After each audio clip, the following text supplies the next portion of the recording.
അപകീർത്തികരമായ പരാമർശങ്ങളുടെ പേരിൽ അറസ്റ്റിലായി ജുഡീഷ്യൽ കസ്റ്റഡിയിൽ കഴിയുന്ന പൊതുപ്രവർത്തകൻ രാഹുൽ ഈശ്വർ മാധ്യമങ്ങൾക്ക് മുന്നിൽ നടത്തിയ പ്രതികരണം വീണ്ടും ശ്രദ്ധ നേടുന്നു.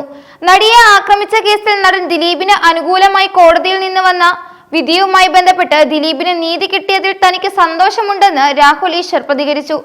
കൂടാതെ ഞങ്ങളെപ്പോലുള്ളവർ കള്ളക്കേസിൽ കൊടുക്കപ്പെടുമ്പോൾ മാധ്യമങ്ങൾ പിന്തുണ നൽകണമെന്നും അദ്ദേഹം ആവശ്യപ്പെട്ടു. തന്നെ കോടതിയിൽ ഹാജരാക്കുന്നതിന് മുമ്പായി വൈദ്യപരിശോധനയ്ക്ക് എത്തിച്ചപ്പോഴാണ് രാഹുൽ ഈശ്വർ മാധ്യമങ്ങളോട് സംസാരിച്ചത്. കസ്റ്റഡിയിൽ കഴിയുന്നതിനിടെ രാഹുൽ ഈശ്വർ ആരംഭിച്ച നിരാഹാര സമരം ആരോഗ്യനില മോശമായതിനെ തുടർന്ന് അവസാനിപ്പിച്ചു. കിഡ്നിക്ക് പ്രശ്നമാവുന്നു എന്ന് ഡോക്ടർമാർ അറിയിച്ചതിനെ തുടർന്നാണ് താൻ നിരാഹാരം അവസാനിപ്പിച്ചതെന്ന് രാഹുൽ ഈശ്വർ വ്യക്തമാക്കി. 4 ദിവസം വെള്ളമില്ലാതെയും 5 ദിവസം ഭക്ഷണമില്ലാതെയും കിടന്നു. 11 ദിവസമായി ഞാൻ ജയിലിൽ കിടക്കുന്നു. സ്റ്റേഷൻ ജാമ്യം തരേണ്ട കേസാണ്. എന്നെ ഇങ്ങനെ കിടത്തേണ്ട ഒരു ആവശ്യവുമില്ല. തന്റെ 11 കിലോ ഭാരമാണ് കുറഞ്ഞതെന്നും അദ്ദേഹം പ്രതികരിച്ചു.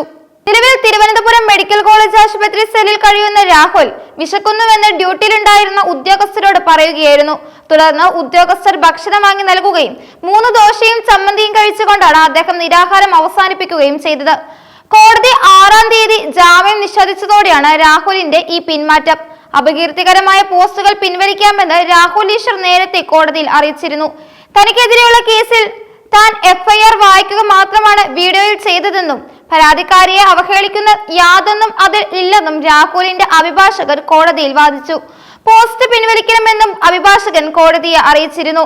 എന്നാൽ പ്രോസിക്യൂഷൻ ശക്തമായി വാദിച്ചതിനെ തുടർന്നാണ് കോടതി ജാമ്യാപേക്ഷ തള്ളിയത്. രാഹുൽ അന്വേഷണവുമായി സഹകരിക്കുന്നില്ല എന്നും വീണ്ടും കസ്റ്റഡിയിൽ ചോദ്യം ചെയ്യേണ്ട ആവശ്യകതയുണ്ടെന്നും പ്രോസിക്യൂഷൻ കോടതിയെ ബോധിപ്പിച്ചു. അതിലുപരി ഇരകളെ അവഹേളിച്ചുകൊണ്ട് രാഹുൽ മുമ്പും പോസ്റ്റുകൾ ഇട്ടിട്ടുണ്ടെന്നും ഈ കേസിൽ ജാമ്യം അനുവദിക്കുന്നത് സമൂഹത്തിന് തെറ്റായ സന്ദേശം നൽകുമെന്നും പ്രോസിക്യൂഷൻ വാദിച്ചു. ഈ വാദങ്ങൾ കണക്കിലെടുത്താണ് കോടതി ജാമ്യ ഹർജി തള്ളിയത്. രാഹുൽ ഈശ്വറിന്റെ നിലവിലെ ആരോഗ്യസ്ഥിതിയെക്കുറിച്ച് കൂടുതൽ വിവരങ്ങൾ ലഭ്യമല്ലെങ്കിലും 11 കിലോ ഭാരം കുറഞ്ഞുവെന്ന ഇദ്ദേഹത്തിന്റെ വെളിപ്പെടുത്തൽ ആരോഗ്യനില മോശമാണെന്നതിന്റെ സൂചനയാണ് നൽകുന്നത്. കോടതി കസ്റ്റഡിയിൽ വാങ്ങുന്നതിനായി ഹാജരാക്കുമ്പോൾ കൂടുതൽ വിവരങ്ങളും പുറത്തുവരും.